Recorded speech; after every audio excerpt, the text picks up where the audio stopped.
They say old men talk too much because silence starts to resemble death. I suppose that's true. I found myself speaking more in the last 3 years than I did in the previous 10. Even if no one's around to listen, the words come like water from a broken pipe, flooding the air of my small house in southern Arizona. There's no one to mop it up, no one to tell me to hush or to ask me to repeat myself. I live alone now in a house I once built with the help of my brother-in-law, brick by brick, back when my hands didn't shake and my back didn't ache, just from standing too long. I'm 82 years old. My name is Wallace Jerome Harlan. I used to be an English teacher at the local high school, the kind of teacher kids would roll their eyes at for assigning too many essays and quoting Shakespeare when someone acted out in class. I wore cardigans and always smelled faintly of pipe tobacco, even after I quit smoking. I had a reputation for being stern but fair. That was decades ago. They don't talk about me much at the school anymore. Retired faculty disappear fast in the world of education. Retired people disappear fast in general, come to think of it. My wife Elaine passed away 5 years ago. Cancer, the cruel kind. The kind that doesn't shout but whispers, slowly eroding the body and then the spirit. She was everything I'm not, warm, patient, full of quiet joy. Her laugh could disarm any room. I used to believe that her presence protected me from bitterness, that as long as she stood beside me, I wouldn't become one of those old men who sit on porches and bark about politics and the price of bread. Without her, something in me tilted off balance. I began to notice the cracks in everything. The way the sun faded the curtains unevenly, the creak in the floorboards that no one ever fixed, the dust that settled faster than it used to, as though time had begun to speed up the process of decay now that Elaine was gone. Our son, Calvin, lives just 30 minutes away in Mesa with his wife Tasha and their 2 boys, ages 12 and 15. I used to think that proximity meant something, that it implied a kind of closeness, that being nearby was a precursor to being present. I was wrong. Calvin and I were never the affectionate kind. We didn't hug after he turned 10, and our phone calls were more like brief news bulletins than conversations. "Hi, Dad. We're all fine. Just busy. You know how it is." Tasha would occasionally chime in from the background with a, "Hi, Wallace," like an afterthought. The boys, I couldn't even say what grade they're in anymore. I sent them books for Christmas and their birthdays, but I never received a thank you, not even a text. I don't blame them. I've become a shadow in their lives, an old photograph in the hallway they pass without glancing at. The last time Calvin visited was for Elaine's funeral. He arrived late, in a wrinkled shirt, looking vaguely irritated. He gave me a side hug and said, "You holding up okay, Dad?" I nodded. That was our entire exchange. During the wake, I watched him from across the room. He stood by the buffet table, balancing a plate of deviled eggs, chatting with the pastor about refinancing his mortgage. Tasha sat beside me for a few minutes, flipping through Elaine's photo album and making polite noises. "She always looked so elegant," she said. "You must miss her terribly." I didn't answer. What could I say that would mean anything to someone like her? I loved my wife.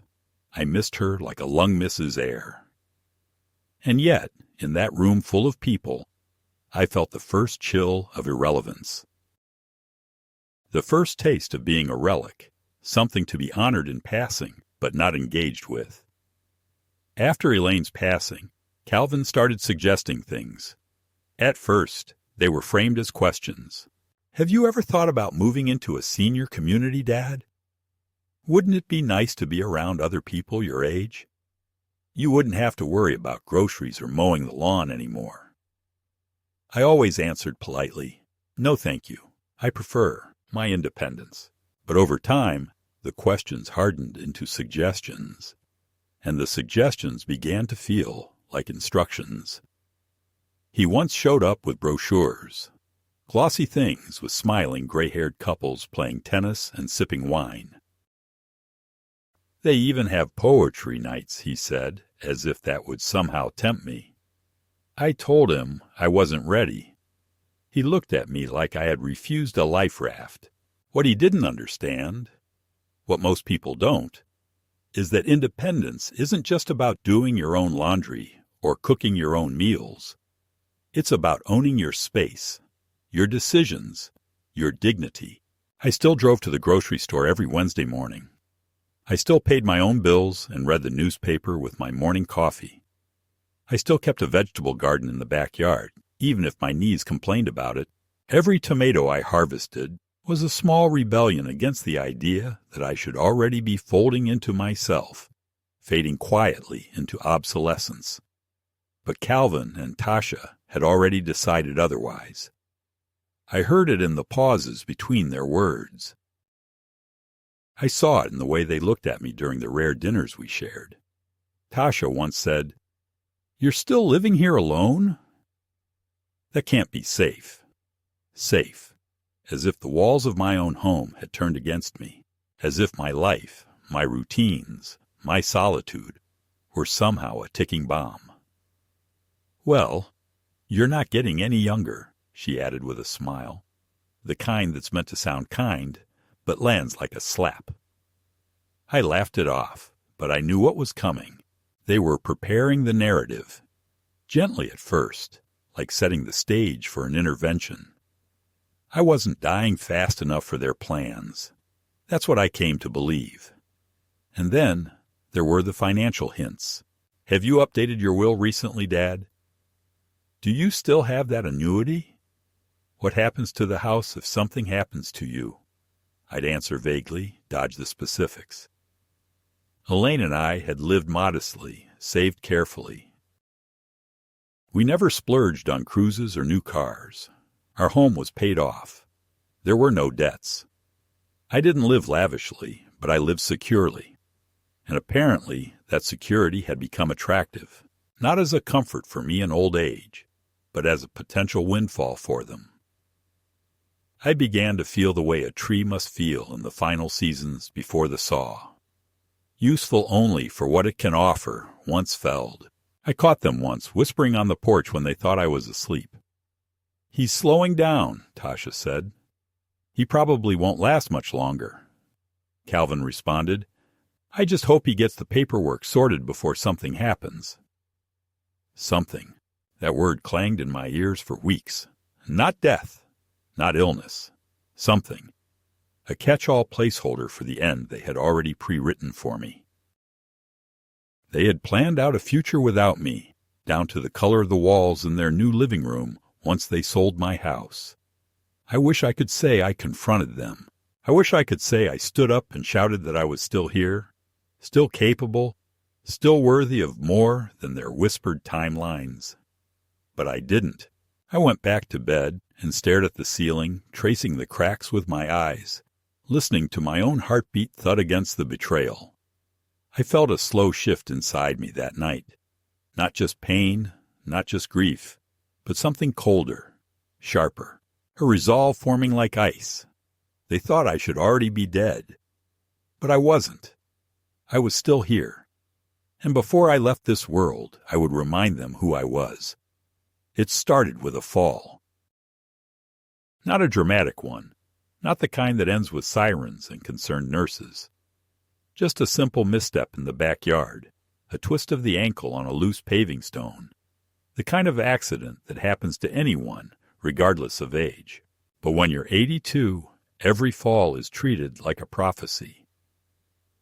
I limped back inside, cursing under my breath, sat down at the kitchen table, and elevated my foot with a bag of frozen peas, telling myself it would pass.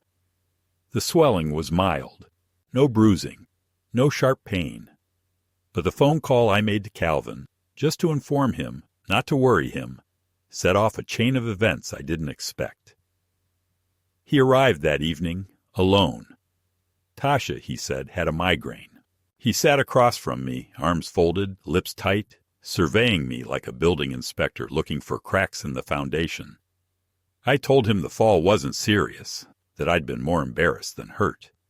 He didn't laugh.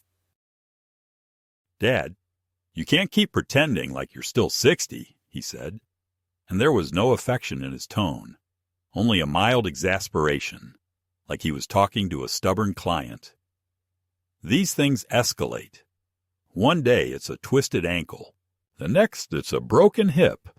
We both know how that goes." I said nothing, sipping my lukewarm coffee, trying not to wince when I shifted my foot. He glanced around the house, took in the scattered books on the table, the dust on the mantel, the unopened mail by the door. "You're falling behind," he observed. "You used to be so tidy." It wasn't meant as cruelty, I think, just an inventory of decline. But to me it landed like an accusation. You used to be better. You used to be worth more. Then came the suggestion. A nurse, part-time, just to check in, make sure I was taking my pills, that the house was safe. Not permanent, just a precaution. I declined.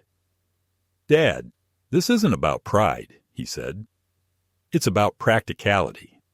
Tasha and I can't drop everything every time you forget to turn off the stove or slip in the shower."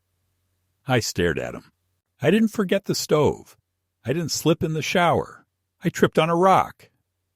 "Still," he replied, shrugging, "these are signs." That word again. Signs. As if my body was a roadmap of inevitable failure. Every ache and mistake a milestone toward oblivion. That was when I began to feel the shift.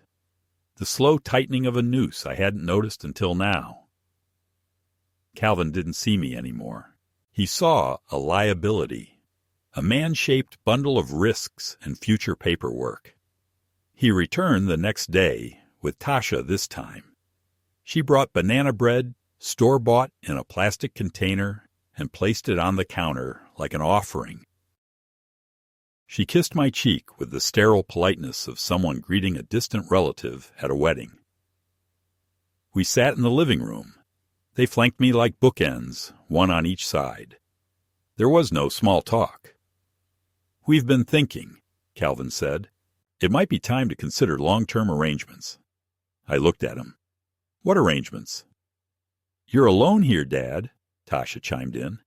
"This house is too big. It's not safe. Not practical. What if you fall and no one finds you for days?" "It was one fall," I said. "I'm fine." "You say that now," Calvin replied. "But what about next time?" They had pamphlets this time. Not just brochures, folders, printed spreadsheets comparing costs and amenities. "You'd have your own space," Tasha assured me. "Your own bathroom, meals provided, laundry, activities."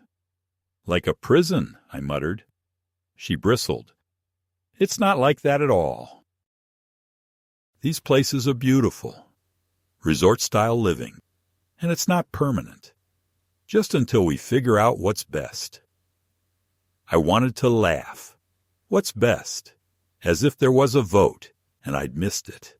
As if my future was a community decision, and I hadn't been invited to the meeting. I looked at the papers, the columns of numbers, the glossy photos of gray-haired couples painting birdhouses. "And what happens to the house?" I asked quietly. They paused. "Well," Calvin said too quickly, "that's the other thing. We spoke to a realtor. You'd get a good price, especially if you sell now. We could handle everything." There it was, the catch, the part they'd tiptoed around. They needed the house, not for me, for them, for debt, for renovation, for some new life that required tearing down mine. Tasha leaned forward, her voice syrupy. "We'd make sure you're comfortable. You wouldn't have to worry about a thing." I stood up slowly, my foot still tender. "I'm not ready," I said. "I don't want to live in a place where they check on me every hour like a child." "Dad," Calvin began, but I raised a hand. "Not yet," I said, "and not like this." They left soon after, the banana bread untouched on the counter. That night, I walked through every room of the house. I ran my hand along the bookshelves I had built myself. I stood in the kitchen where Elaine used to hum while chopping vegetables. I sat on the edge of our bed and looked at the indentation her body had left on the mattress. This was my life, my kingdom, and they wanted me to sign it away in exchange for bingo nights and beige hallways. A week later, a letter arrived in the mail. It was from a lawyer, my name on the envelope. Inside, a formal document requesting my signature to assign Calvin as my financial power of attorney. For your convenience, the letter read, to help with banking, insurance, and medical decisions in the event of an emergency. I stared at the paper for a long time. No call beforehand, no conversation, just a signature line and a pen enclosed in the envelope, like they assumed I'd just go along with it. Like it was already decided. I didn't sign it. I didn't even call to acknowledge it. I folded the paper neatly, returned it to the envelope, and slid it into the drawer with the rest of the things I wasn't ready to deal with. But something inside me hardened that day. Something permanent. They wanted me out of the way. Out of the house. Out of their hands. They thought I was slipping. That my days were numbered.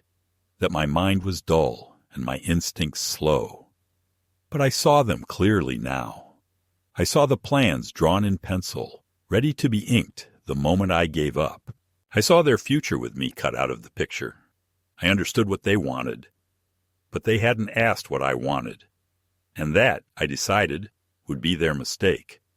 They believed I was already halfway in the grave, but they didn't know how much fire still burned beneath my quiet exterior. They didn't know that I wasn't finished yet. Not with them, and not with what was mine. They had mistaken my stillness for surrender. They were wrong, and I would prove it. I decided not to confront them directly. Not yet.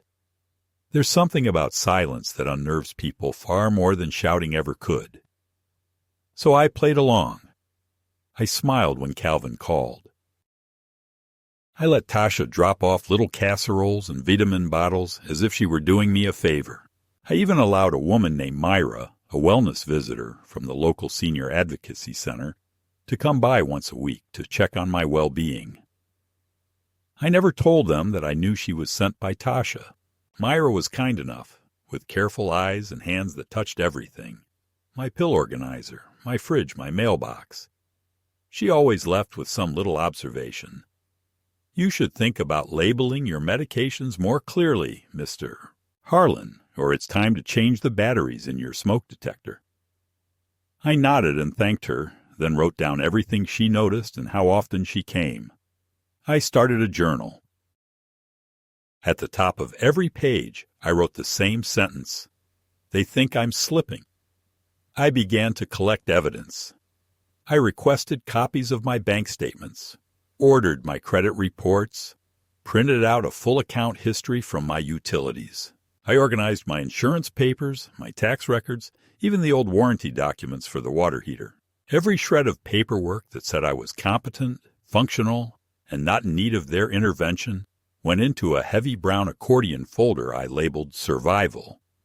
I made an appointment with a lawyer, not the one they had used for that, power of attorney form, but a woman named Nadine who had been recommended to me by a retired colleague from the school district. Nadine was sharp, probably mid-40s, with a no-nonsense tone and a firm handshake. I told her everything, not in a rant, but calmly, as if I were reciting a well-structured essay. She listened without interruption, occasionally jotting down notes. When I finished, she leaned back in her chair and said, "You're not the first. You won't be the last, but you might be one of the rare ones who fight back before it's too late." That phrase stayed with me. Before it's too late. Before they took more than just my house and my accounts. Before they stole my name, my autonomy, my right to decide what happens to me. Nadine helped me draft a new power of attorney, one that placed authority in the hands of an independent fiduciary, someone with no personal ties or potential conflicts of interest. She also began reviewing my estate plan to ensure that Calvin and Tasha couldn't maneuver around me legally. I didn't remove them entirely from the will. I'm not vindictive. But I made sure that if anything ever did happen to me, my assets would be protected from mismanagement. She encouraged me to undergo a full medical and cognitive evaluation with a licensed geriatric specialist. It's better to have that on file now, she said, than to scramble later. That visit was one of the strangest experiences I've ever had. Sitting in a sterile room with a clipboard in my lap, answering questions like, "What year is it?" and "Who is the president?" made me feel like I was on trial for being old. But I passed with flying colors. My mind was still sharp, my memory intact, my reasoning skills unimpaired. I took the report, embossed with the clinic seal, and added it to my survival folder. One more piece of proof that I was still me, still in charge. Then came the pills. That was the moment when all doubt evaporated. Tasha arrived one afternoon with a new prescription bottle. "Just something to help with sleep and memory," she said casually, setting it down on my nightstand. I asked where it came from. "Our family doctor," she replied. "He specializes in geriatric care now." I looked at the label. No familiar pharmacy name. The doctor's name didn't ring a bell. The pills were large and oval-shaped, pale green. I didn't touch them. Instead, I placed the bottle in a drawer and later took it to a local pharmacist, a man I'd known for years. He examined the contents and furrowed his brow. "These aren't for sleep," he said. "They're antipsychotics, very strong, can cause disorientation, muscle tremors, even memory loss in some older adults." I felt my stomach turn. Whether Tasha knew what she was giving me or not, I couldn't say. But the implications were clear. If I had taken those pills daily, and if Calvin and Tasha were keeping track of my behavior, it wouldn't have taken long before I truly did seem impaired, dazed, confused, dependent. That night I sat in my recliner, staring at the fireplace, and made a decision. I wasn't going to wait anymore. I wasn't going to sit quietly and hope their ambitions would fade. This was no longer about maintaining independence. It was about survival, not just physical, but moral. I wouldn't allow them to erase me in order to write a more convenient story. The next morning, I visited the bank and opened a new account in a different institution entirely. I moved the majority of my savings there and instructed Nadine to begin the process of transferring ownership of the house into a trust with strict distribution terms.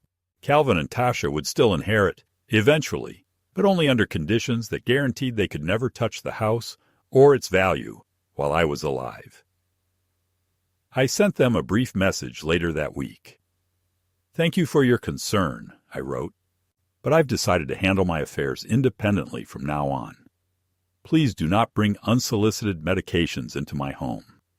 Any further involvement in my health or finances must be cleared with my attorney." I expected anger, or at least protest. But all I received was a curt reply. "Understood. If you change your mind, we're here." The silence that followed wasn't peace. It was strategy. I knew they hadn't given up. They were regrouping. There were subtle signs. My neighbor told me someone had asked questions about whether I lived alone and whether I'd been seen walking unsteadily. A call came to the school board office, an anonymous inquiry about whether I'd ever shown signs of dementia while teaching. I found a small, unmarked car parked outside my house for several days in a row, always gone before nightfall. It could have been nothing, or it could have been a prelude. I wasn't afraid. I was resolved. The more they pushed, the more I prepared. I hired a financial advisor. I documented every interaction with Calvin and Tasha. I even installed security cameras around the house, not for burglars, but for clarity. I wanted everything recorded, time-stamped, verifiable. If they were going to accuse me of incompetence, They'd have to do it while I was holding a receipt in one hand and a notarized affidavit in the other. They wanted to control the story, to shape my final chapter into something manageable, something that justified their entitlement. But I would not be a character in their narrative. I was the author of my own ending, and I intended to write every word myself. It was a Thursday morning when the real break came, not just a shift in tone or suspicion confirmed, but a full collapse of the fragile pretense that Calvin and Tasha had maintained over the past months. I received a letter, not an email or phone call, but a printed envelope slid into my mailbox like something smuggled through a back channel. It bore the return address of a law office I didn't recognize, somewhere downtown. I opened it at the kitchen table with a trembling hand, not from fear, but from the weariness of anticipation. I had known something was coming, but I hadn't expected this. Inside was a formal legal document, a petition for guardianship. Calvin was filing for full legal authority over my person and estate, citing mental decline, impaired judgment, and increasingly erratic behavior. I read the words slowly, deliberately, each sentence hitting like a stone through a window. They claimed I had been leaving food to rot, wandering outside in inappropriate clothing, and confusing appointments and people. Tasha had signed a supporting affidavit stating she had found me unable to manage simple conversations, and increasingly paranoid and verbally aggressive. There were no dates, no evidence, just declarations, broad strokes of character assassination masked in clinical language. For a moment I sat in silence, the paper trembling in my hand. Then I stood, walked calmly to the cabinet above the refrigerator, and pulled out the brown accordion folder. I spread the contents across the kitchen table like a general preparing for war. Medical reports, legal filings, financial statements, video stills from the cameras I had installed, a journal with entries detailing every interaction, every anomaly, every attempt they had made to manipulate or sedate me. If they wanted a war in court, I was ready to oblige them. I called Nadine that afternoon and told her what had arrived. She asked me to bring everything. "We'll file a countersuit," she said. "But we'll do one better. We'll prove malicious intent." That evening, as the sun set over the desert hills, I made tea and stood on my porch, watching the light bleed out of the sky. I wasn't afraid. I was done with fear. What I felt now was clarity, a kind of fierce, quiet rage that had no need for yelling. The line had been crossed. There would be no going back. The court hearing was scheduled for 2 weeks later. During that time, I didn't hear from Calvin or Tasha, not a word. They had made their move and were waiting for me to fall into place, waiting for the system to do their dirty work, to rubber stamp the image they had painted of me, a confused, bitter old man who had become a danger to himself. But what they didn't understand was that while they were planning my funeral in all but name, I had been digging into their lives with the same meticulous precision they had tried to use against me. I found the loan documents. I found the credit card statements. I found the second mortgage they had taken out on their home in Mesa and the foreclosure notices that had begun to arrive 2 months earlier. Their debts were mounting, their financial house collapsing, and they needed mine to survive. I was never the problem. I was the solution.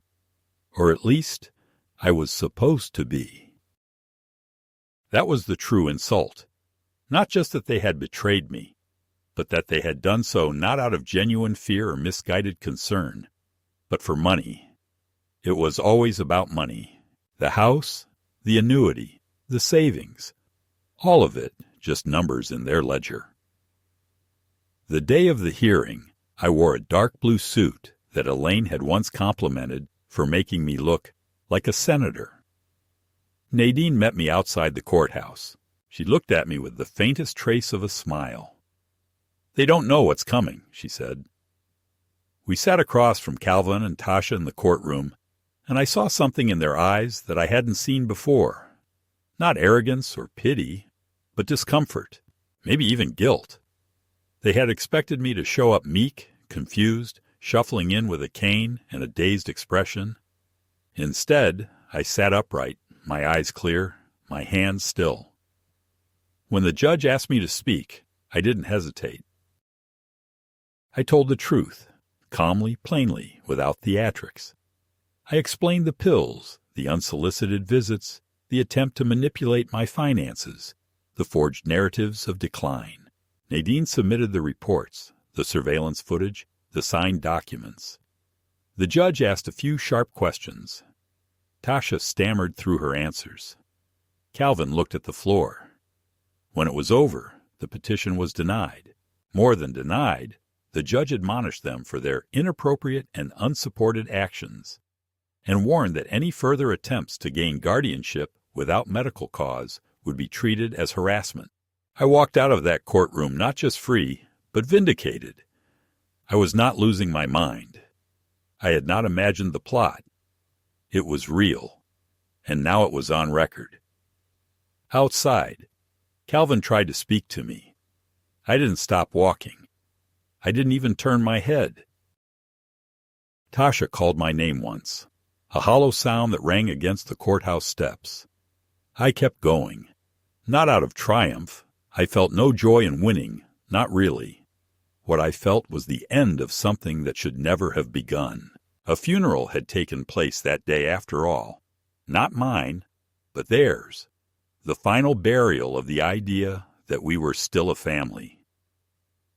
In the weeks following the court hearing, the silence from Calvin and Tasha was almost comical in its persistence. There were no more texts, no carefully phrased voicemails pretending concern, no check-ins or veiled questions from mutual acquaintances. It was as if they had hit a wall and vanished into their own shame. But I knew better. People like them don't simply stop. They pause, regroup, recalibrate. They return, usually smarter, more desperate, and more dangerous. I kept going about my life with quiet vigilance. I didn't change my routine, but I watched closely for what might be next. And next, as it turned out, came not from the front door, but through a digital side alley I had almost forgotten existed. It began with an overdraft notice from the bank. One of the old accounts, a secondary one I had opened years ago for minor purchases and subscription fees, showed a large withdrawal I hadn't made. At first, I assumed it was a clerical error. I visited the bank, requested the details, and saw a name on the transfer: Calvin Harlan. The account, though small, still had enough funds to matter, and he had drained it nearly to the last cent, using a duplicate card I didn't even know existed. I filed a fraud report, froze the account, and asked for an internal audit. The manager, a kindly woman who had known me since Elaine and I first opened a joint savings account back in the 70s, looked genuinely heartbroken. "I'll escalate this," she said. "It might take time, but we'll get to the bottom of it." A week later, I got a call from Nadine. "You're not going to believe this," she said, and proceeded to read a formal letter addressed to the county office, a request for a reevaluation of your mental competence based on new developments. She paused. "They're citing behavior that suggests cognitive instability and referencing a recent financial misstep, namely an overdraft. They're building a pattern, Wallace." I felt it like a punch in the chest, not because of the tactic, I had expected something like this, but because of the pettiness of it. They weren't trying to win with truth. They were trying to fabricate reality, brick by brick, until someone in power accepted the false structure as solid. It made me think of a story Elaine once told me about a relative who faked a sickness for years to keep a job that had otherwise passed him by. "If you lie long enough," she'd said, "you either get caught or start to believe it. Either way, the damage is done." I wondered which route Calvin and Tasha were on now. Were they still playing a game, or had they convinced themselves that I was the villain in their story, That I was a deluded, stubborn old man refusing help, hoarding money they believed should already belong to them? I wasn't about to let them write the ending. I called Nadine the next day and told her I wanted to escalate. I want them cut off, not just legally, but morally. I want their behavior documented, preserved, exposed. She understood immediately. We began gathering statements from my doctor, from my neighbors, from local vendors who had interacted with me regularly. Each described me as lucid, polite, methodical. I wasn't trying to paint a perfect portrait. I wanted the truth, and the truth was on my side. Nadine also suggested something I hadn't considered: a private investigator. If they're trying to manipulate systems and narratives, she said, we need to know what they're doing when they think no one's watching. It felt strange, hiring someone to watch my own son. But by that point, Calvin wasn't just my son. He was a man conspiring against me. If he had been a stranger, I'd have reported him without hesitation. Blood doesn't excuse betrayal. The investigator, a lean, quiet man in his early 50s named Harris, began surveillance immediately. Within days, he had photos, recordings, even bank activity that painted a grim picture. Calvin was drowning in debt, mortgage defaults, payday loans, mounting credit card balances. Tasha's boutique business had shuttered 6 months earlier, something they had never mentioned. Their car had been repossessed, and yet they had continued to dine at expensive restaurants, take weekend trips, and maintain the illusion of stability. The pieces clicked into place. Their desperation wasn't sudden. It had been building quietly, like mold behind wallpaper. Then came the most damning detail. Harris had uncovered a recent meeting between Calvin and a man known locally for facilitating shady financial arrangements. Quick loans, title transfers, even fraudulent disability claims. Calvin had brought documents. Harris couldn't photograph the papers directly, but his audio recorder caught enough. Calvin was attempting to transfer assets he didn't yet own. He was offering my house, my home, as leverage for a future deal. He was betting on my removal, legally or physically, to fund his comeback. I sat in my study that night, listening to the audio file with headphones. I heard my son's voice, calm, businesslike, describing the house, its square footage, its market value. I heard him say, "Once it's under my name, I can move on this immediately." The other man asked, "And your father? Is he on board?" And Calvin replied, "He won't be an issue much longer." It's a strange thing, hearing your own death implied in such casual terms. Not death by disease or time, but death as an obstacle being cleared. I didn't feel anger, not at first. I felt cold, hollowed out, like someone had reached into my chest and scraped away what was left of the paternal bond. Whatever faint hope had lingered in me that Calvin might one day wake up, regret, apologize, was extinguished in that moment. But I didn't break. I didn't collapse. I printed a transcript, added it to the folder, and poured myself a glass of brandy. I looked around the house, the framed photos of Elaine, the worn copy of The Old Man and the Sea on the coffee table, the grandfather clock she'd bought me for our 30th anniversary, and thought, you won't take this from me. Not 1 inch. The next morning I called Nadine. I want to initiate the preemptive inheritance block, I said, and I want to revoke any remaining transfer rights Calvin may have. I don't care if it's just his name on a spam letter or a forgotten document from a decade ago. I want him completely severed. She didn't hesitate. It'll be done. By the following week, the trust had been amended, the house secured beyond contestation, and a civil restraining order was filed, barring Calvin and Tasha from entering the property without express permission. Harris also delivered a final report. Calvin had contacted a second attorney, one who specialized in elder care disputes. He was preparing to argue undue influence, that I had been manipulated by Nadine, by doctors, by unfamiliar parties seeking to alienate me from my family. It was the most audacious move yet, to accuse others of the very thing he himself had been doing for months. That's when I decided it wasn't enough to defend. I had to counterattack, not out of vengeance, but for clarity, for history, for justice. I drafted a formal letter, signed and notarized, and mailed it to Calvin's address. It read, in part, "You are no longer welcome on my property, in my financial affairs, or in my future. You have violated the basic trust between a parent and child. This is not a punishment. It is a boundary. You may choose to rebuild your life without me, or you may continue down the path you've chosen. But know this, I am not afraid of you, and I will not protect you from the consequences of your own decisions." 3 days later, I received a text, not from Calvin, but from his younger son, Owen. "Grandpa, is it true what Dad's saying, that you've gone crazy and someone's taking your money?" I stared at the screen, my hands trembling not with weakness, but with something more painful, the first poison drop reaching the next generation. I typed back, "No, Owen, I am fine. Ask questions. Read everything. Someday you'll understand." He didn't reply. I didn't expect him to. I realized then that I wasn't just fighting for my own life.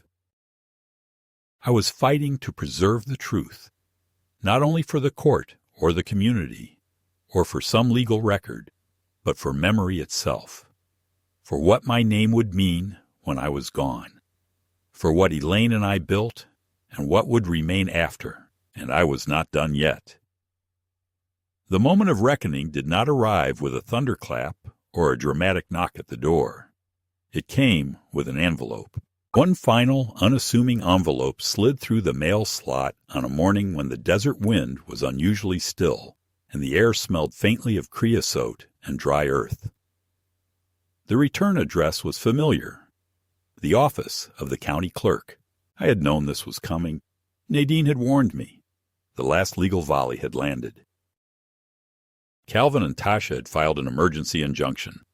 One last desperate attempt to obtain legal conservatorship over me, now framed as an act of protective intervention, citing what they called emotional volatility, social isolation, and the growing presence of manipulative external actors. They had even named Nadine in the filing, alleging that she was exerting undue influence and pressuring Wallace into decisions contrary to his best interest. It was an astonishing document full of fabricated incidents, misquoted neighbors, and references to obscure legal precedents that read more like internet searches than actual research.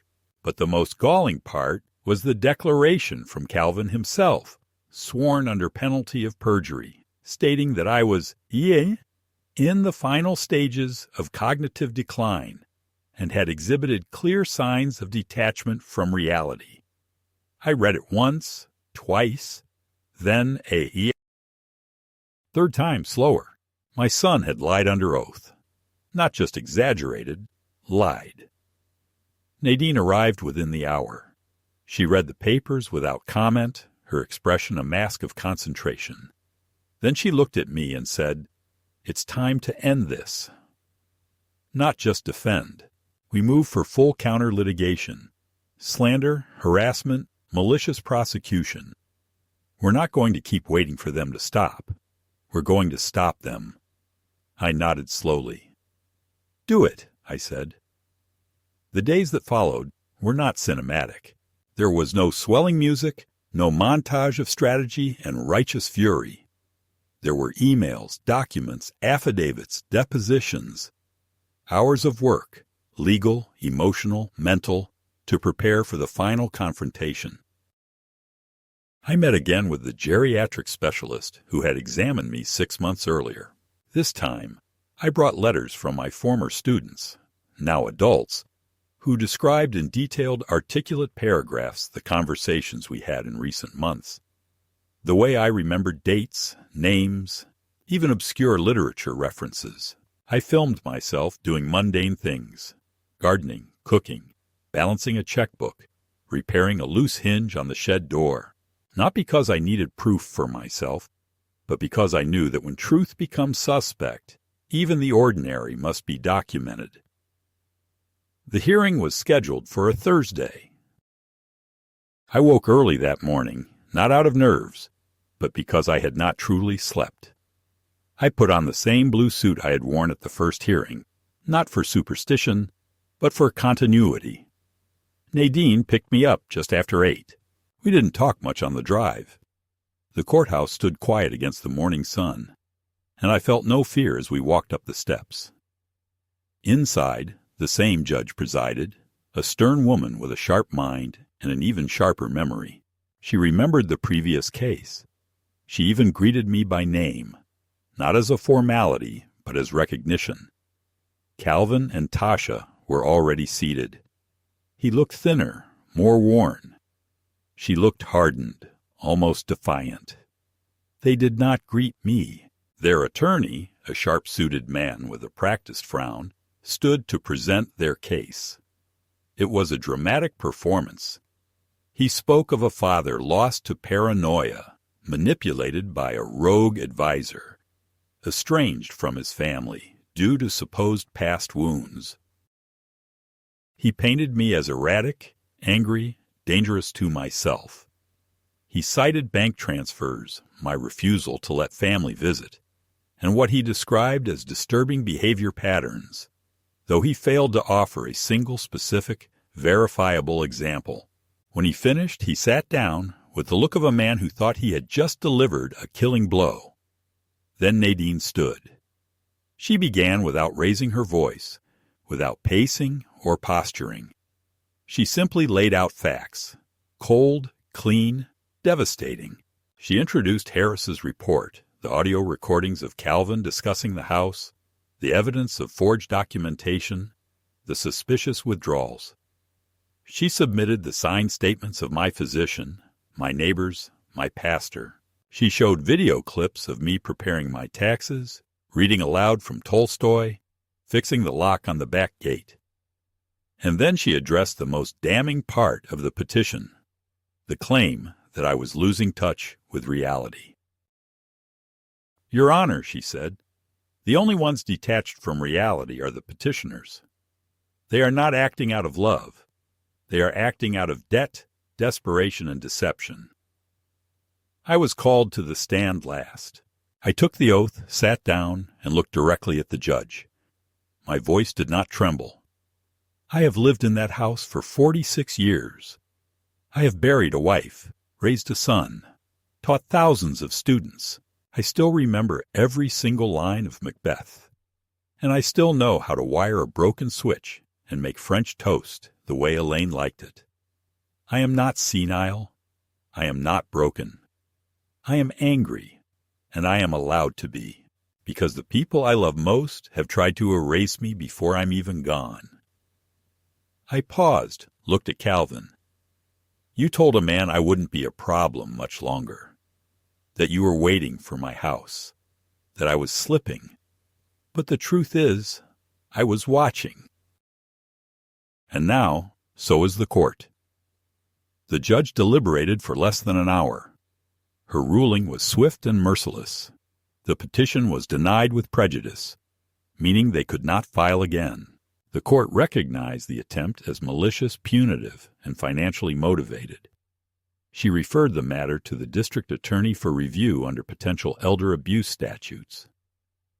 Nadine leaned toward me and whispered, "That's rare. That's as good as it gets." When it was over, Calvin approached me outside. "Dad, wait," he said, his voice cracked. I thought we were helping." I turned to him, and for the first time, saw not my son, but the full consequence of his choices. "You weren't helping. You were preparing to bury me while I was still breathing." He tried to speak again, but I walked past him. I didn't need to hear more. That evening, I stood at the edge of my property, the house glowing behind me in the dusk, and felt something I hadn't in years: peace. Not because the war was over. It wasn't, not completely, but because I had survived the ambush. They had wanted to write my ending, but I had taken back the pen. It's strange what remains once the storm passes. You imagine some grand stillness, a cinematic silence, where everything is washed clean and clarity settles, like morning dew.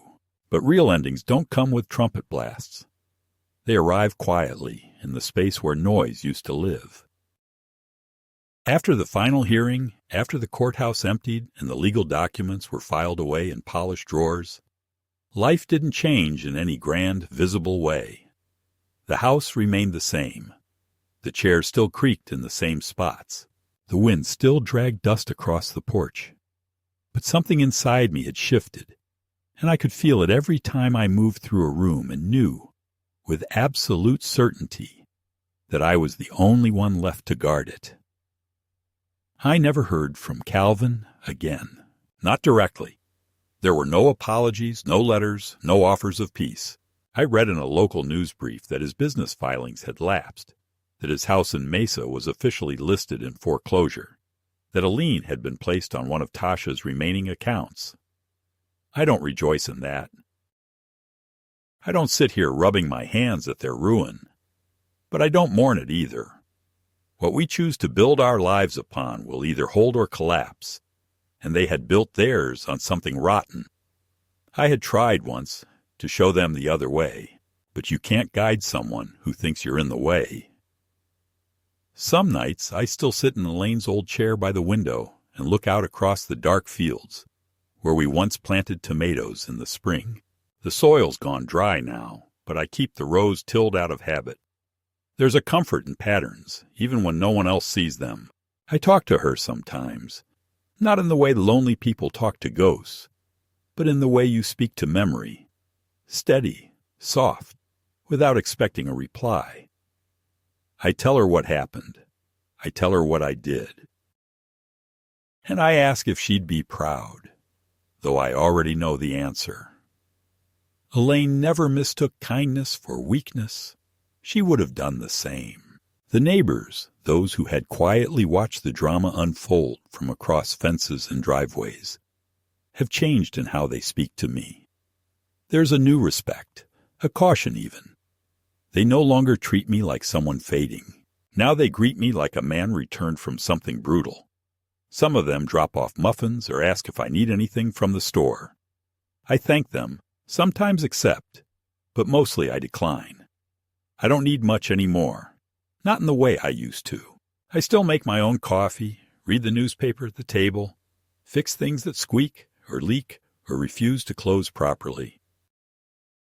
But I've also started writing again, not just lists or letters or complaints, but thoughts, stories, small reflections on what happens when people you raised turn into strangers who want your name on a deed more than your voice in a room. I've even started teaching again in a way. A community college just outside town asked if I'd consider running a seminar for older adults. Literature, memory, grief? I said yes. I didn't realize how much I missed the way words land when spoken out loud. I read them passages from Baldwin, from O'Connor, from Dickinson and Frost. Sometimes I tell them what happened to me, not in full detail, but in hints, and I watch their faces tighten, not in confusion, but in recognition. Most of them have their own versions. It's a kind of quiet epidemic. What happens to people when they age and others begin planning their exit, as if kindness were a courtesy and not a right? I made one last change, too. I updated my will again. I didn't erase Calvin completely. I left him something.